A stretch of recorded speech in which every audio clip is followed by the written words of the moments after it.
Hello, it's Dawn Michelle and welcome back to my channel. Today I have a bunch of decks to share with you, but I also have a couple of announcements to make, or really just one important announcement, which you will have probably seen or noticed by now, and that is I changed my channel name. I've been wanting to actually change my channel name for well over a year now. When I first joined YouTube, it wasn't like to make content, it was just to watch TarotTube.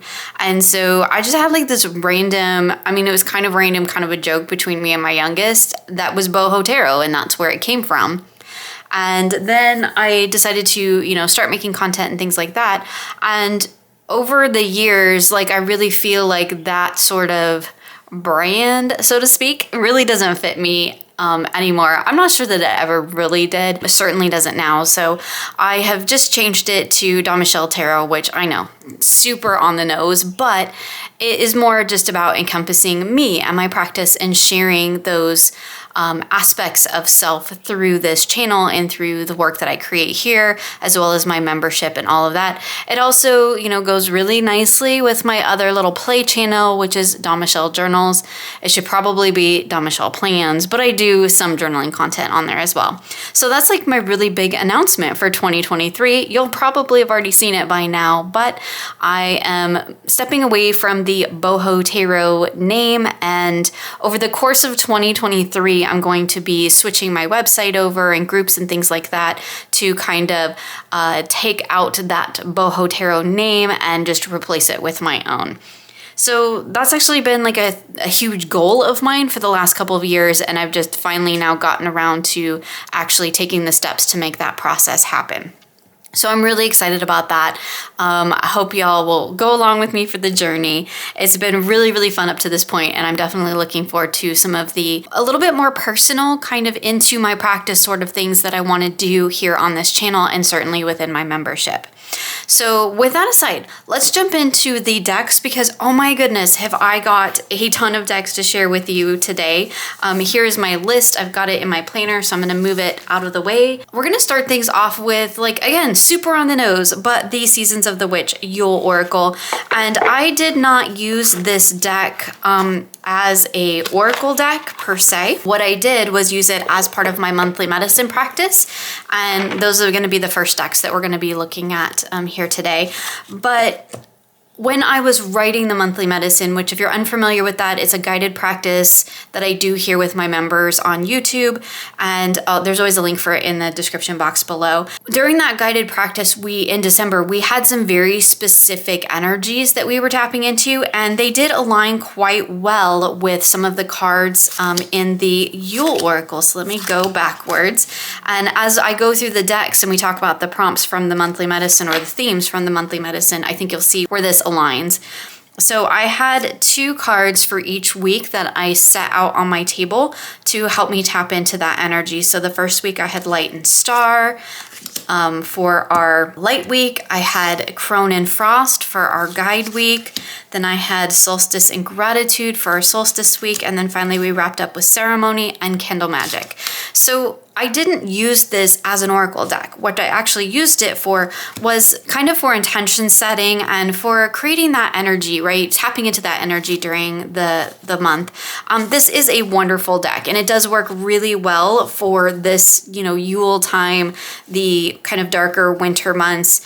It's a great deck, and I really do enjoy working with it. I just didn't end up using it as an oracle deck this particular month. I ended up using it more as intention cards. Like I said, setting out the 2 that resonated with the energies for each week. So we'll start our monthly medicine decks off with the intention deck that I used, which is the Seasons of the Witch Yule Oracle. So moving into that first week of our practice in the monthly medicine, we had the light week. And for that particular prompt, I actually chose decks that kind of actually were more shadowy in terms of my Forest of Enchantment here. And then I used the Celtic Spirit Oracle. And it worked really well for our light week because what we were looking at is where we had brought light into our practice. So the Forest of Enchantment Tarot, I feel like I've shown this deck like a lot, and that makes sense because like it's a deck that I lean into quite a bit during the darker half of the year, so coming into fall and deep into winter, because this deck just really resonates with that kind of energy for me. I also really love it for the prompt of finding the light, or where things are being brought to light, because there's a lot of shadow nature in this deck. Literally, in terms of the artwork, we can find lots of places where there's little things tucked into the shadow, but also for me, it actually aligns with that in that energy. And I know a lot of people talk about this being a hug deck, which is, it's always so funny to me how, you know, different decks can feel like different things to different people, because for me, it's not so much a hug deck. It's not mean by any stretch of the imagination, but it definitely kind of draws out that shadow, what's lying in the shadows, right? What's lying in wait, what's maybe unacknowledged at this point. So in that way, I think it could kind of be considered a shadow deck. But what this deck does really well is bring those things to light. So for me, this was a perfect fit for the light of seeing what has been illuminated for us in the last year and in the work that we've done in the monthly medicine. You know, I know it's a deck that I talk about and show a lot on my channel, but that's because it's a favorite and it's a solid reader. Like there's that only 10 mass market deck thing going around, or has been throughout December, and this would definitely be one for me. So the Celtic Spirit Oracle is actually fairly new in my collection, and this is really the first time that I've worked with it more in depth. I think it's really, really cool, and I did specifically buy it to pair with the Forest of Enchantment Tarot. Now, I think it will actually go with a lot of different decks in my collection, because it's a really versatile deck in terms of it has some great keywords, and it feels very tied into practice and spirituality and inner power and connection, that I think that's such a huge part of my practice that it works really well for me. The coloration, the deck, the design of it also really aligns with a lot of the decks that I have in my collection. Working with these two decks together, oh my goodness, they are so much fun together. I really love that kind of balance of light and dark that we get, and it's like a visual thing, right? Because the Forest of Enchantment Tarot is quite a dark deck, and like I talked about, there's like a lot of shadows, it's a lot of really dark, woodsy, earthy, green, brown colors. And in the Celtic Spirit, we have those same colors in the cards, but they're much more minimal, and we also get like this white space in a sense. I mean, it's not white in the sense that it's literally white, right? It's blank space. It's open space around the character most of the time, and that creates that wonderful breathing room, which I find really helpful in decks that are very detailed in their illustrations, like we see here in the Forest of Enchantment. There's a lot going on in these cards, and pairing it with an oracle deck that has that breathing room is really helpful for me because it creates a little space. Now, I also worked with these two decks together in basically the way that I showed in my DIY tarot series video, the first one that I did with the oracle keyword spread. And I will pull one of these cards, and then I will pull 3 cards from the Forest of Enchantment to connect to each of these keywords. I won't go into detail with that here because like I did a whole video on it, and I featured this deck in there. So definitely go check that out if you're interested. But that's definitely how I worked with these two together. In addition to working with them for that first week for light in the monthly medicine, I tend to work with the decks that I set aside for our particular practice. I tend to work with them throughout the week in general anyway. I, of course, use them for the practices in the monthly medicine that I set them out for, but then I also use them for whatever other readings tend to come up throughout the week as well. And then I have other decks that I dip in and out of too. These two together, though, like this is just a match made in heaven, right? This is just a perfect pairing, as we like to say, where I feel like the energies align. I feel like there's this great balance of light and shadow within these two decks. The keywords are really fantastic, and doing that 3 keyword spread using the Celtic Spirit with the Forest of Enchantment, providing the messages within those keyword positions is just absolutely fantastic. And let's end on that with the Crone, because that is like my favorite little card in this deck, with the Fairy Godmother with Wisdom, Future, and Truth. And she is between the Seven of Visions and the Wide World. How cool is that? So the next week in the monthly medicine was our guide week, and this is just looking at where we've been guided and what our guides have had to tell us throughout the year. And for that, I used the John Bauer Tarot, which is a deck that I rehomed after rebacking it and modding it and repurchased, and the Magical Child Oracle, which is a new deck that just came in. I had pre-ordered this one from the creator. Here, let me show you the backs, because like even the backs look cute. I've been having a thing with card backs these days. The Little Magical Child, I think I mentioned this when I unboxed it with my members, is like, this to me feels like my inner child deck. And I was saying like, apparently my inner child is like this cranky old woman, which, I mean, that's just fitting for me. But I think this deck is so cool. I had mentioned how I got to see this deck at the Northwest Tarot Symposium, and the creator let us pick a card. This was the card that I had chosen from the deck and got to take home with me. And of course, as soon as I got home, I ordered the deck, right? And this card, my copy of it from the Northwest Tarot Symposium, is up on my board. So it's just kind of like my, I don't know, sacred board, let's call it.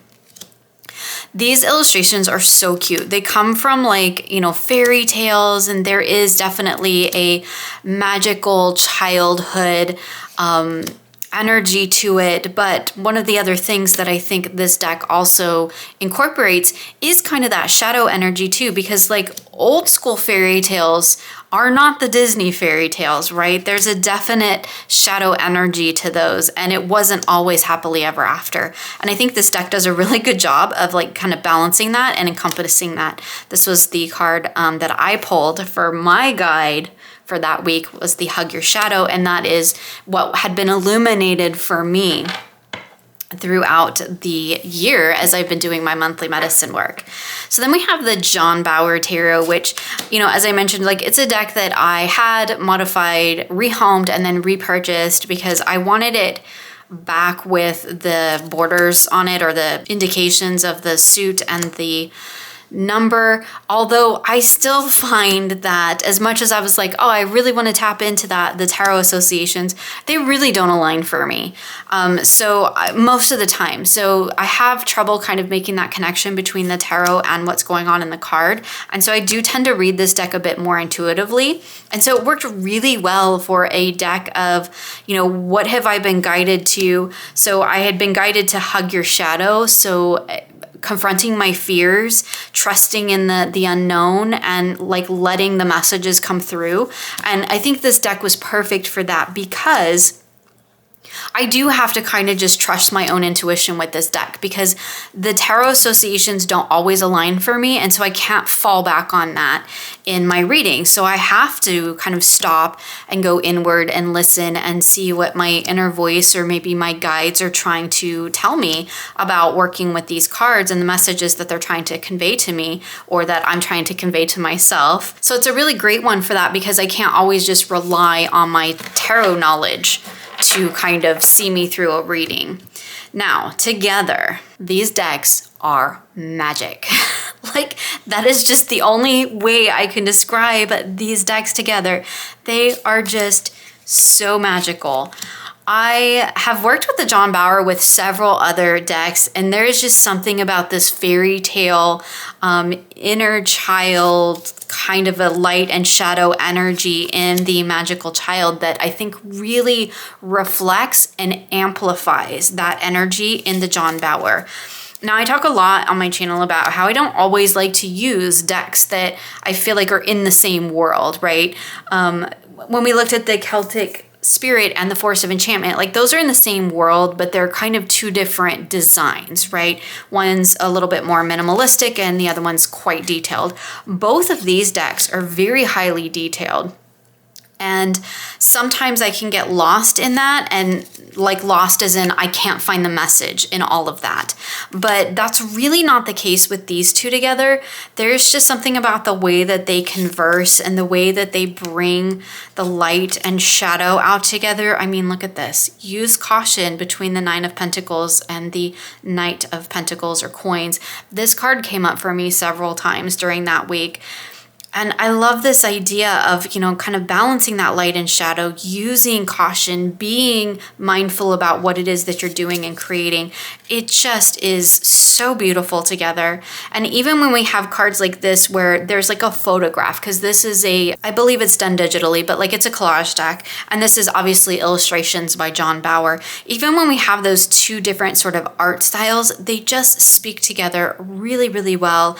They converse in the same sort of language, and it's like they do occupy the same space. Sometimes the magical child will kind of bring me back into the everyday realm, and it'll show me where I need to incorporate that magic into my everyday.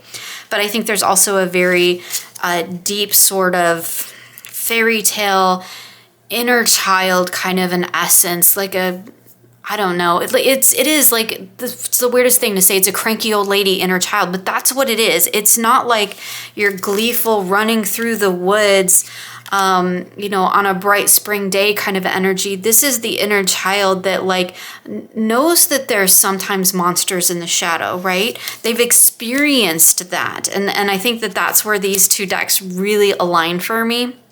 As it kind of takes me to that place. It's kind of like the Chicoli Tarot in that way, where we could see that a little bit as an inner child work, but it's like inner child who's seen some things, right? They know the world is not all light and rainbows and lollipops. There's some stuff that happens. And I think that this, again, is another example of that, just kind of taking it more into this storybook realm, into the realm of myth and legend and fable. Real quick, I do want to just mention the guidebook for the magical child, because like all of the guidebooks by this creator, it is really wonderful. You get a page, some keywords, and about a page of information, as well as a quote. The write-ups they're really succinct, they're really beautiful, and I always find like little nuggets of wisdom in here. So I just wanted to point that out, that like the guidebook for this little oracle deck is definitely worth giving a read as well. So the next week was our solstice week, and that was where we kind of just celebrated all of the things that we have worked for and worked towards and created over the course of the month. I apologize if you can hear the noise outside. They have decided to leaf blow, I guess, the neighborhood, but I don't want to stop because, we're in the midst of sharing here. So for the solstice week, I used the Forest Folklore Tarot, which I do apologize is out of print, and the Earth Wisdom Oracle. And I talked about when I was choosing my decks for the month, which I did with my members, how like I just really wanted to work with the Earth Wisdom Oracle. Like this is one of my favorite oracle decks. I love the art in it. I did at one point have the Universal Celtic Tarot, which is also by this same illustrator, and that deck just really didn't connect for me. This, however, the artwork in this deck I absolutely love. I love the keywords at the bottom, and the little guidebook by Barbara Moore is fantastic. I always get into the guidebook when I work with this deck. There are also crystals and plants that are related in the cards, and you can definitely tap into that energy. But there's just something about this deck that is like so super special to me. It's definitely up there in my favorites. I use it a lot with like my Wildwood Tarot and a lot of my other sort of Celtic-y flavored decks, even though like it totally exists in that same world. Again, it doesn't distract from it, like kind of like I was talking about with the magical child. It feels like it invites me even deeper into it, which is really lovely. And it's just a gorgeous deck. It's a gorgeous reader. And it does fit with a lot of decks in my collection because apparently I have a thing for very green, earthy, Celtic-y, as well as kind of fairy tale kind of decks. I have quite a few of them. And clearly this month I really kind of dove into that sort of fairy tale kind of a green earthy energy, which makes sense because usually about December, I know that my sort of reset month is coming in January, which is generally when I do like all my black and white decks, and it's like this clean slate energy. So I get really green and earthy a lot of times in December. And I used the Forest Folklore Tarot. I won't spend too much time on this one because it is out of print. This is such a weird little deck, and it has some really strange illustrations in it. Has some really, really beautiful ones too, but some of them I'm just like this devil just makes me giggle. Some of them are just like a bit odd, and there's this kind of almost collage-y look to some of the cards where it's like the illustration was perhaps painted and then these rings were just dropped down on top of it. Like here's a great example of that. They almost don't look real, which I think actually is kind of cool and is part of the charm of this deck for me. It's that weird little, it doesn't quite fit. I love this Knight of Wands with the little fae on the chicken. That's just awesome. But like, it's kind of weird. It's just, I don't know. It's odd. I like it. See, this one feels like it's been painted in there, and maybe it's because there's the like glow, like the sort of outer glow that's on a lot of the rings. Maybe it's just the ring suit that kind of throws me, which is the Pentacles, and that's like my favorite suit, so that's kind of a bummer. But like, look at this World card. It's so beautiful. It's like some of them are just so beautiful and some of them are just so weird. They kind of make me giggle, and it's just like I absolutely adore it. It's totally like a good mood deck too. So these two decks together, I mean, we were in that celebratory solstice energy, and these two decks together definitely gave me those vibes. The Forest Folklore is just so much fun that it really brought in that kind of light sort of, celebratory energy. And it was grounded though, grounded into, you know, the everyday of my practice and what we were, the real work that we were doing that week through the Earth Wisdom Oracle. So look at this one. We have freedom with that Knight of Wands on the chicken, which I love, and the Tower. So like freedom to shake things up and do things in a different way. It's awesome. And I think that like the artwork is kind of quite compatible. I feel like the artwork in the Earth Wisdom is a little bit more refined, but part of this deck's, the Forest Folklore charm for me, is that kind of weird little artwork. And it's just fantastic. The messages were really, really great together. I love that like the borders on these decks. I'm actually kind of a fan of borders that are like intentionally designed. So these ones have like a really nice little green, kind of a textured pattern behind it, which kind of looks like maybe earthy, like a little bush or something. And then this one has the little knot work, like, and it's dark and it's green, and it's just like, that I think really works for me. I think really when I struggle with borders is when they're white and they just don't, you know, blend with the deck. Like if you're gonna have borders, make them match, make them intentional. That's kind of what I like to see if I'm gonna have borders on my decks. And I find that when it's like this, when there are cards that are bordered and the borders like match and work well together, like I don't have an issue with it at all. I think it actually works really nicely. There's a lot to be said for borderless decks too, because they create this really nice panorama that you can see on the table. But I don't mind the borders when they feel like they're a part of the deck, not just, you know, slapped around the artwork. So anyway, that's a side tangent, but look at here, we have the big picture between the King of Cups and the Lady of Wands. So we'll stop with go with the flow. This Five of Rings, I just have to point it out, is like my favorite card in this deck because it is so over the top and like, I don't even know what's going on. Like, look at his face. He's like so butthurt about his rings falling down, or I don't know, he's throwing up his hands in disgust, or I don't really know what's going on with him. But every time I see that card, it makes me giggle. So it's like, even though it's this really kind of oddly designed card, like it's my favorite because it's so weird. So anyway, go with the flow. Let your crap all fall apart. Know that you'll bring it all back together again. I love that. So the last week was our ceremony week, and this was a really special week for me because it was the week that we wrapped up our entire year's worth of monthly medicine practices. And I cannot believe that we did an entire year. It was so fantastic. And we did a ceremony for it. We did a ceremony week. And for that, I chose two very, very special decks to me. This is my Green Witch Tarot and my new Cottage Witch Oracle created by our very own Krista from Cottage Witch Tarot. Like, even the backs go together. Like, I'm loving the backs these days. I'm just kind of all about it. Let's talk about the Cottage Witch Oracle first, because this deck is so stinking cute. I love the choices that Krista has included, because a lot of what's in this deck, even though we live in two totally separate areas, does resonate with a lot of things in my own practice and in my own area.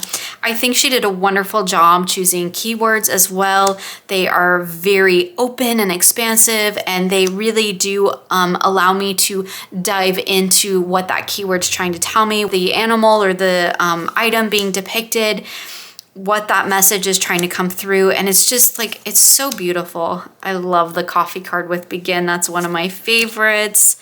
Like, it's a really, really good, solid reader. And I feel like it's a deck that is going to be versatile enough that I can use it with a lot of different decks in my collection. Although, to be perfectly honest, at this point, I've only really used it with my Green Witch, because like, they are kind of magical together. Then of course we have, you know, my beloved Green Witch Tarot. I mean, I talk about this deck all the time. It's such a treasured part of my practice and a part of my collection. I recently showed it as one of the decks, or really the culmination deck in my True Self journey, which was really interesting. And I just love the sort of mundane magical life that's depicted in this deck, because that's kind of how I feel my life is. Even though like I wouldn't consider myself a green witch, I do feel like these are just everyday people going about their everyday lives, and their moments are just punctuated with magic, which is totally how my life feels. So I really resonate with this deck on a personal level. And these decks together, oh, again, just magical. I had a really magical December with my decks. I really love, again, that sort of sense of space that we get, that breathing room around that central focus point in the Cottage Witch Oracle. And then we get that fuller, expansive message through the tarot. It works so beautifully together. A lot of the elements, I feel like they align, they speak really well to each other. And I feel like a lot of the time, what's going on in the Cottage Witch provides like that focus point. Like, here we need to set some boundaries with that skunk, and we're sitting between two queens, right? I think that's really wonderful. And I love that it's a skunk, because it's like, you know, be mindful. Like, as long as you're respectful and you're mindful and you maintain those boundaries and you don't step on someone else's toes, you'll be fine.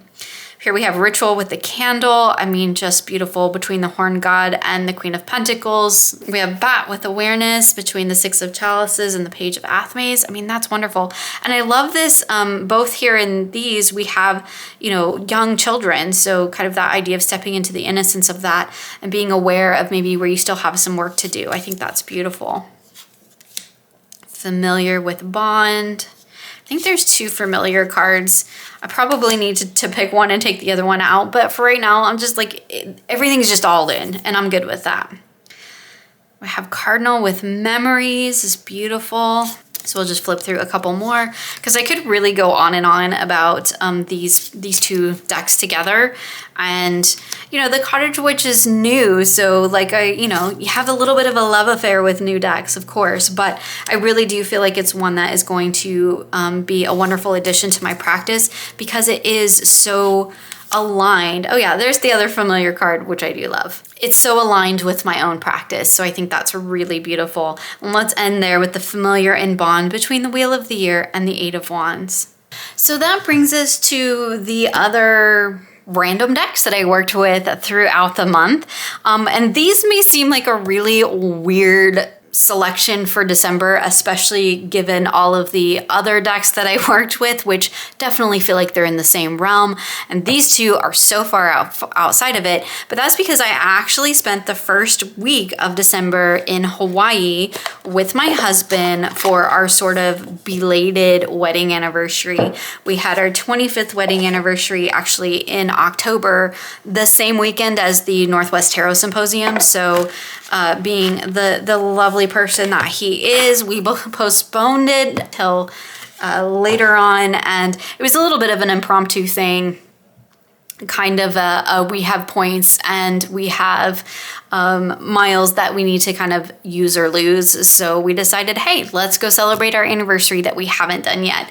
And so because we were in Hawaii, I took these two decks with me for the first week in December. That's the Salt Sea and Energy and the Healing Waves Tarot. My apologies, the Healing Waves is out of print. And I went back and forth about whether or not I was going to take it, and I was like, that's silly, I'm just taking it because I want it to soak up all the good tropical vibes. Let's talk about that one really quick.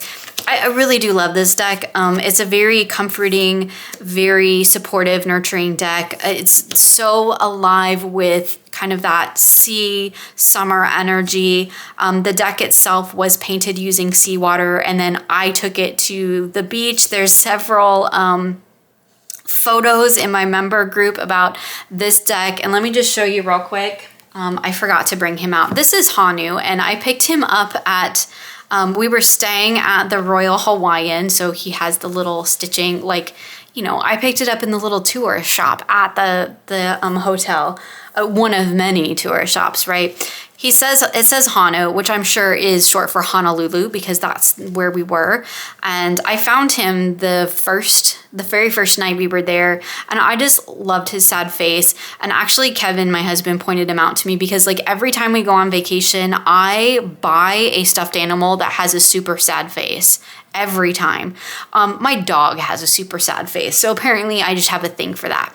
So Hanu and my decks went all over Oahu with me. We went to Pearl Harbor, we went to a Buddhist temple, we went to the place where they filmed Jurassic Park, we went to this really cool place called the Sacred Village, which was basically they had taken an ancient Hawaiian village, and it was kind of the ruins, but in some places it had kind of been built back, so you could actually kind of walk through. It was amazing.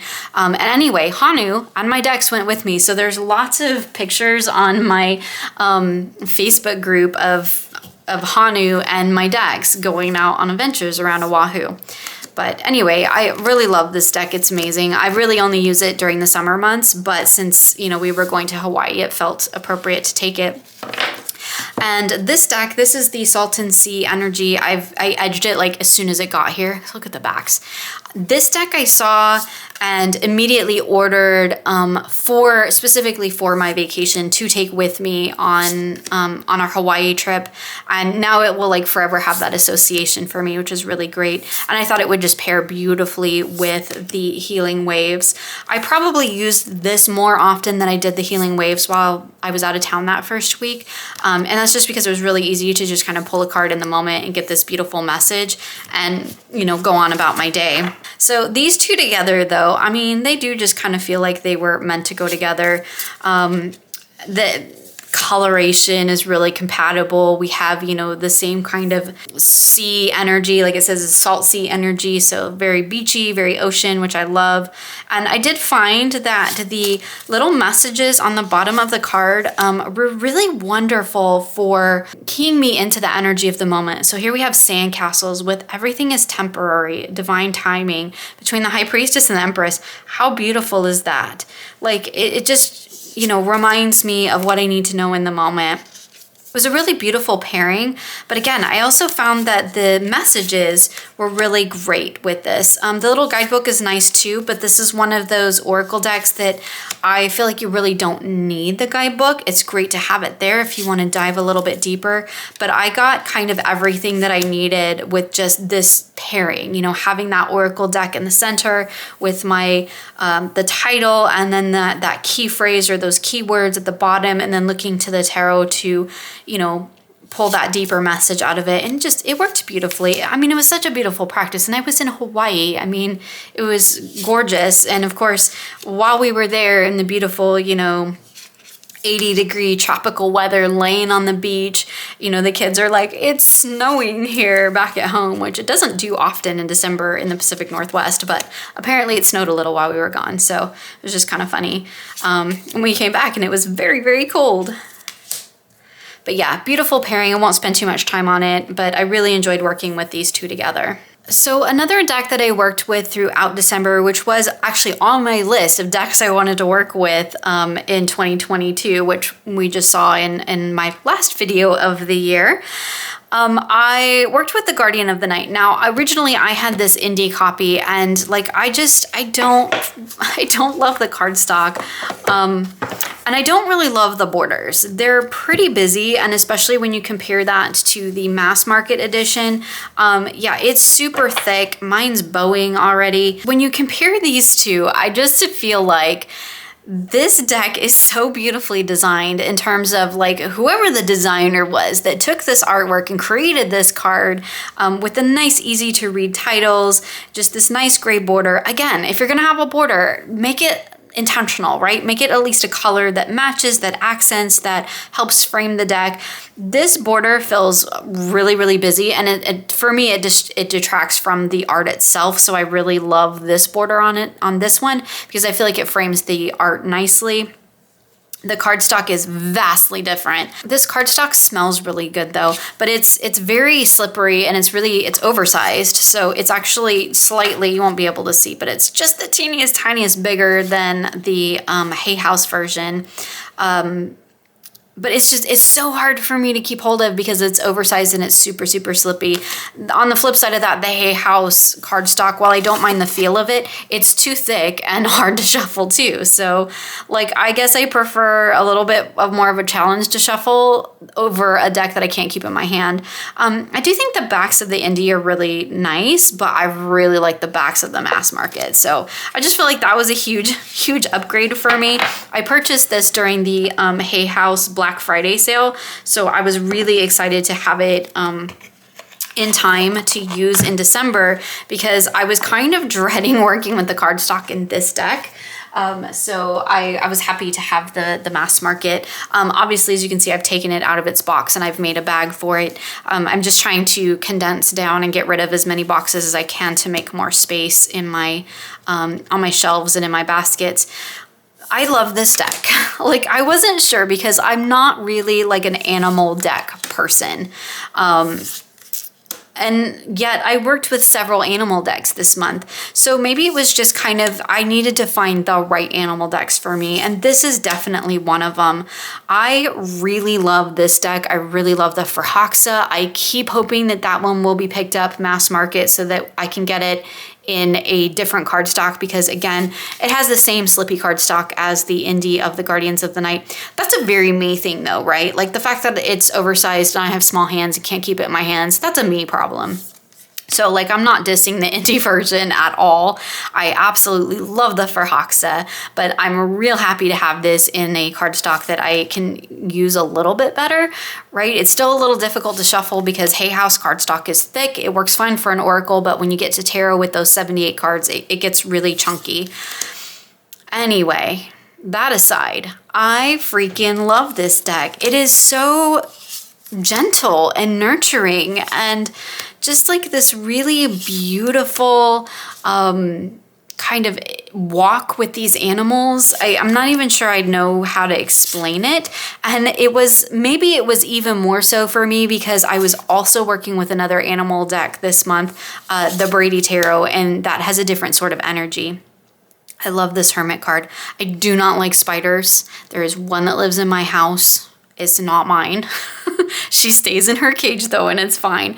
But like, I do not like spiders, but I freaking love this card. I think it's just the most amazing hermit. I don't mind spiders and snakes in pictures. I do not like them in real life. They freak me out in real life. Like, here's a snake, freaks me out in real life. It's okay on a card. This deck is beautiful. Sorry, I'm all over the place today. Clearly, I'm very excited about the decks that I worked with in December, and there are several of them that I'm like kind of sad to put away, but I have a very specific goal in mind for January. But this is one that I think will come back out again quite frequently because I really enjoyed working with it. I really enjoyed the messages. I used it a lot for my Simple Sunday readings. I used it a lot for just kind of in the moment readings where I would just pull a card and I would see what animal would come up and what tarot card it was. And I would just sit with that. Like, it was really wonderful for that kind of mindful moment because there is a lot going on in these illustrations. And so it was a great card to kind of almost path work within, right? I didn't quite go to that level with it, but it was kind of taking a mindful moment, sitting with the card, really looking at everything, taking it all in, all the different layers, all the different textures, taking that all in and really just spending some time with it. And it was really beautiful. And I really enjoyed it. It has a wonderful, really supportive, kind of nurturing energy to it that I think just works really well. I have edged mine as well. So also by the same creator, I worked with the Urban Crow Oracle, but I did not work with that with the Guardians of the Night. I kind of worked with it with the Brady or occasionally just on its own. I mentioned this particular pairing in my Animals and Allies video. I really like the Urban Crow. Again, I'm not like super into crows. It's not like an animal that I feel a super deep connection with, but this deck is so readable for me. It has a tucker in it. I like this card. This card did it for me. And distraction, that is so Tucker. That is just so how he lives his life. Everything is a distraction or he can't be bothered. That's the way it goes. Like, don't bother me, I'm sleeping, or oh my God, something's trying to come into the house and kill us. It's one or the other. A dog is so extreme. Anyway, I love this deck. I really, really do. I think the artwork is fantastic. I love the sort of everydayness of this. I have edged mine as well. It's a super solid oracle deck that I feel like I can actually pull in with a lot of different decks that I have in my collection. Now, when I was first starting out my work with the Brady Tarot, I was kind of pulling in a lot of the Urban Crow oracle cards because it kind of helped me to create, I don't know, a connection to this deck because it's an animal deck, but like I mentioned, I think in other videos, it's not like a fantasy style animal deck, right? Or animal decks in like a spiritual sense. Like I feel like the Guardian of the Night is. This is like real life animals. This is like real life stuff going on here. I think Lisa calls this her National Geographic deck, and I totally agree. That is exactly the feel of it and the energy of it. And so there were several times that I used, and we'll just flip through them real quick together, that I used the Urban Crow as kind of that focal point to help me like key into, okay, what is it that I need to know? What's the focus of this reading? And then I would look to the Brady Tarot to give me that fuller message. And these work really well together. We'll just flip through a couple because I did show this in my Playing with Pairs Animals and Allies edition. And like, it's just beautiful and it works really well. I think the energy complements each other. The Urban Crow really helps me get to the kind of the heart of the reading, the heart of what's going on. It kind of takes a little bit of that brutal edge out of it. Here's a great example. So we have defeat and oppression over here. And then we have just anticipation. So to me, this would speak of anxiety. So I would look at maybe where I'm experiencing some anxiety in my life and, what do I need to do about that? So we have illusion between anguish and growth. You'll notice here that I'm really not pulling out the tarot associations with the Brady Tarot. We'll talk about that more here in a moment. But I just want to flip through a few of these. Dominance with the Father of Feathers and scarcity. Displacement, Wheel of Fortune, Union. This deck, I've heard a lot of people say that like it's a brutal reader, and in many ways it is. It is very much a truth teller, but it didn't always read like a brutal reader for me. Sometimes it was just more of like this is the message, right? It's very no nonsense. It's very matter of fact. And I actually found myself using this deck quite a bit to just kind of pull 3 cards usually for like kind of what's going on right now in this moment. Oops. Oh, how funny. I guess I probably didn't shuffle because these were the last 3 cards that when I did my 3-card pull just the other day with this deck, as kind of like, here's what my wrap up with my work with this deck for the month. And these were the 3 cards that I pulled: the Departure, Overflowing, and Emperor. And so it was like, we're moving on, but we have learned so much together, and we're going to take that and we're going to move forward with it, right? We're going to own it, and we're going to work with it and move forward with it. And like, that just works so well. So I did a lot of those 3-card pulls where I'm just like, okay, what's going on right now? And you'll see that I'm really not paying that much attention to the Tarot Association.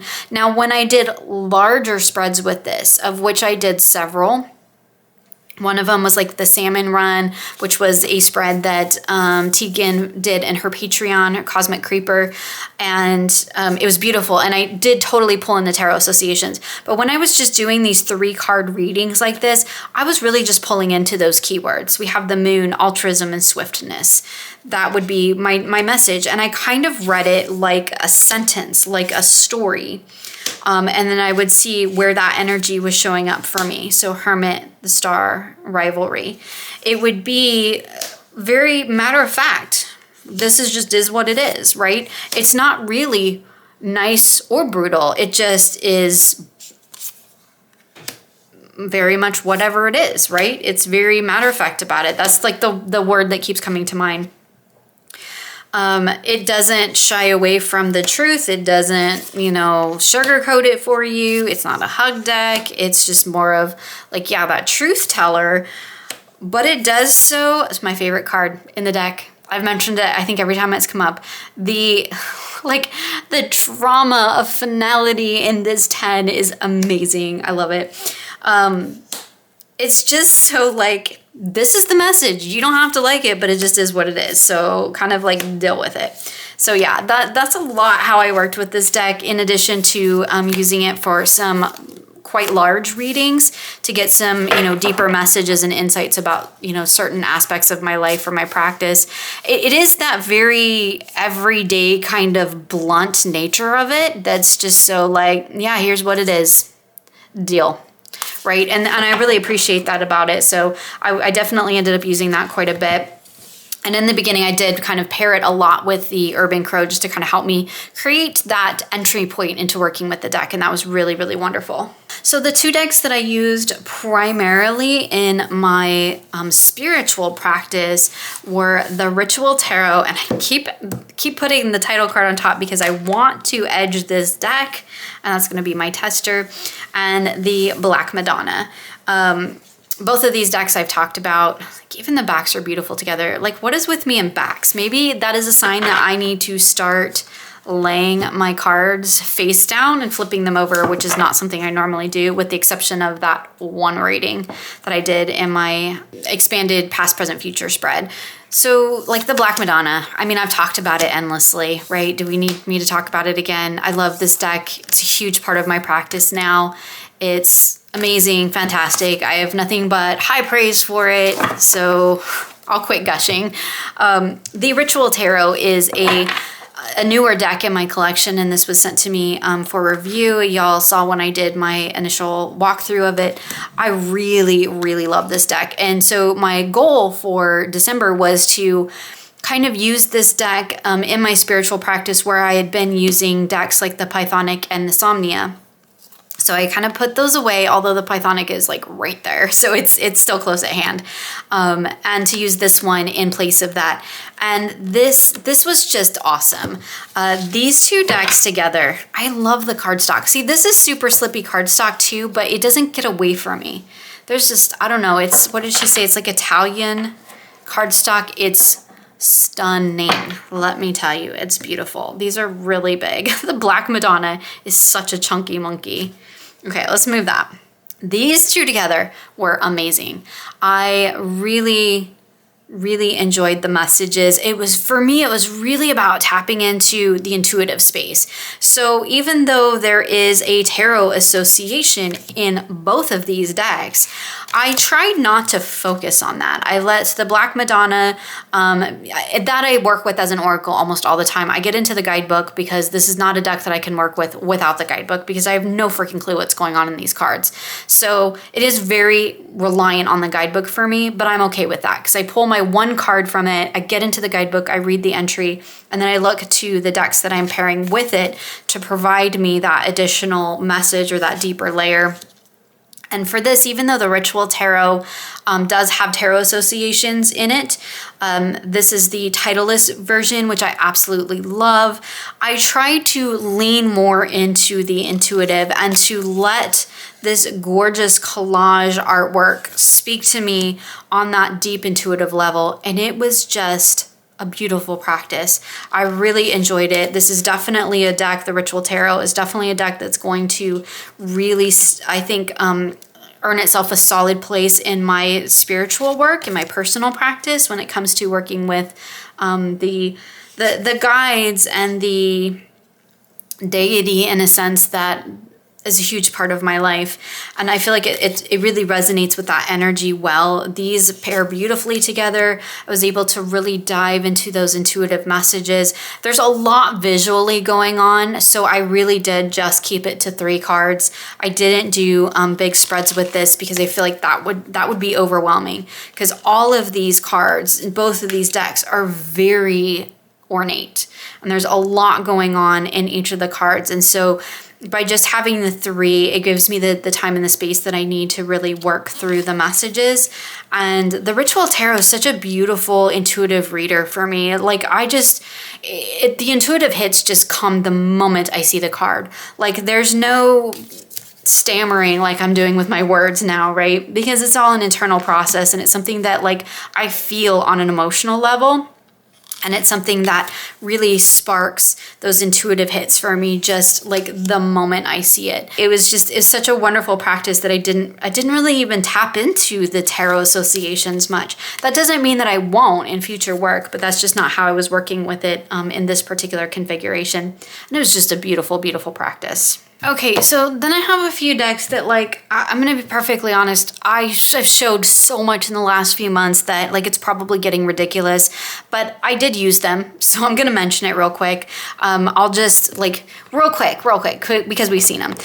This is, of course, the Blessed Be Oracle, and pretty much how I've been using this is how you saw me use it in that new decks and old friends video, and I paired it with my villains because this is my blessing and a curse reading. And I actually was doing this almost every single night. Like, before I left my office and before I, like, kind of closed out my work for the day, I would pull a blessing and a curse to carry with me.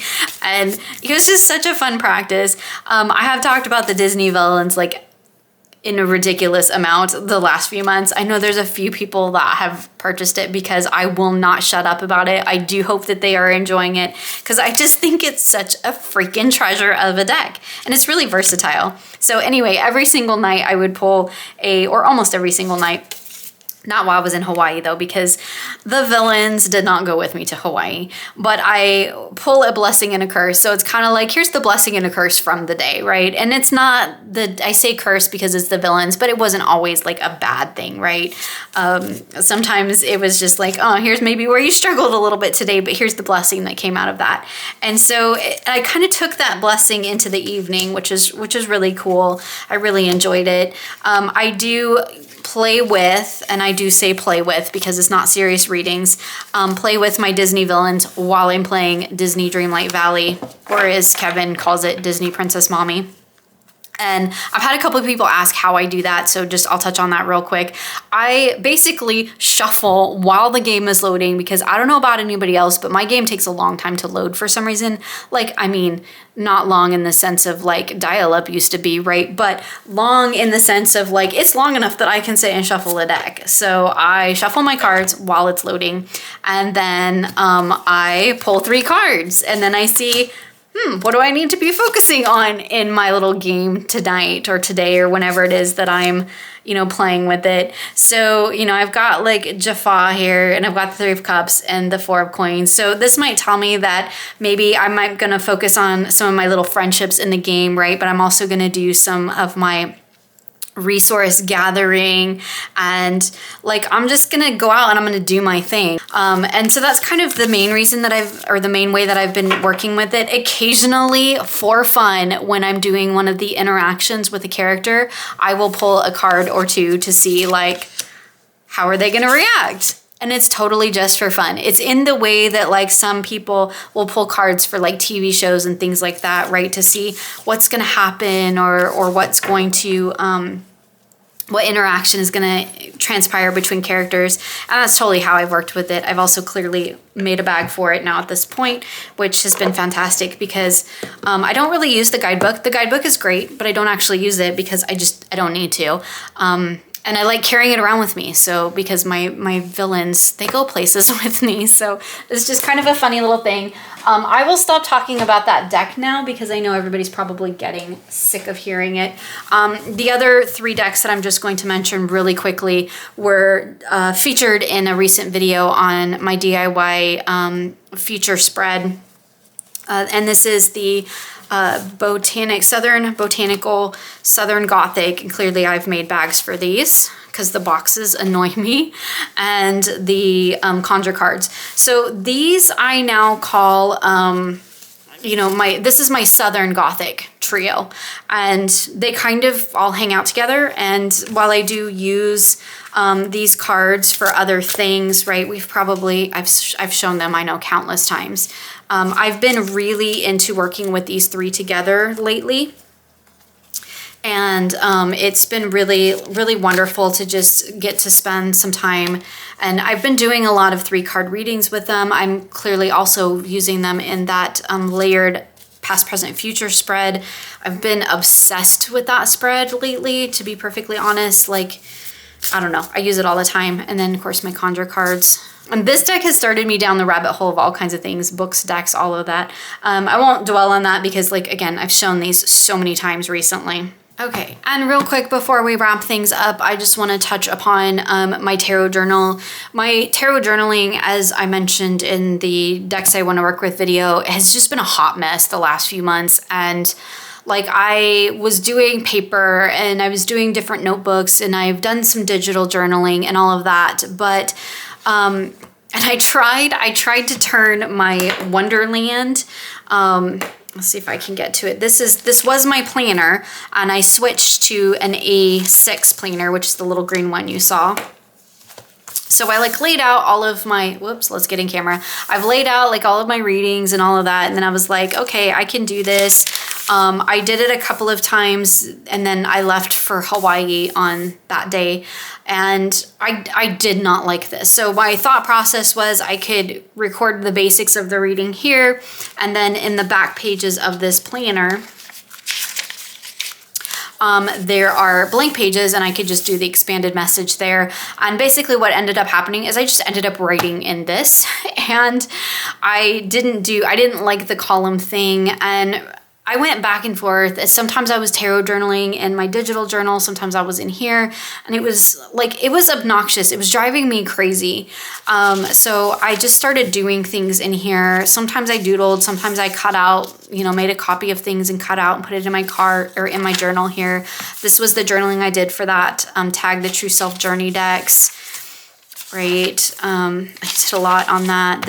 I want to stop here because then I have some personal stuff in the back, but like this is one of our Weaver wrap-up messages that we did. And after I did this for, a little bit in December, I was like, I'm done playing the tarot journal game and trying to figure out what it is that I want to do. So I ordered and I mentioned this in my decks for 2023, so I won't dwell on it, but basically I just ordered a basic Stalogy, a basic grid notebook, nothing fancy. It's like pretty cheap on Amazon. I feel perfectly fine with doing whatever I want in this, and I don't feel precious about it. And so I threw it in one of my Chic Sparrow covers, and this is going to be my tarot journal for 2023 because I'm tired of playing the what do I want to do for a tarot journal. And my idea is basically just to do whatever I want on the page in the day and just leave it at that because, again, like I said, I don't want to do it anymore. As in, I don't want to try to figure out the best way to tarot journal anymore. My life has changed. My lifestyle has changed. The things that I am working on have changed. So where I was working as a freelance in marketing and design a few years ago, and I was doing a lot of stuff for other people. So doing really creative journaling for me was great because that was where I got to expend my creative energy. And then now I do this and like I'm writing books and I'm creating decks. So I've got a lot of creative energy output happening in a lot of different ways.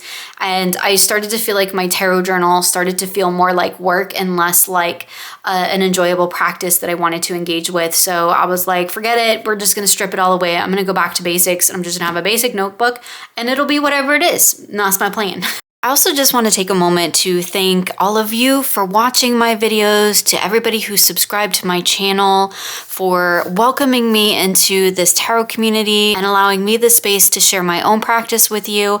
I definitely want to give a special, very heartfelt thank you to all of my members. It is your support that actually helps me keep doing what I do here, and I have really enjoyed sharing our practice together this year. So I just really want to take a moment to thank you all for your tremendous support of my work, of my channel. You all are just a wonderful community and you've become very special friends to me. So just want to take a moment to express my gratitude for all of you. I hope that you all had a wonderful December and a fantastic 2022. Now we are into 2023, which I cannot believe. I did mention if you're in the Weavers or thinking about doing the guided practice, we are definitely doing that again this year. So you can jump in at any time. There's always a link for that, as well as everything else that I've shown here in the description box below. So thank you all for hanging out with me, and I look forward to continuing to share my tarot practice with you over the next year.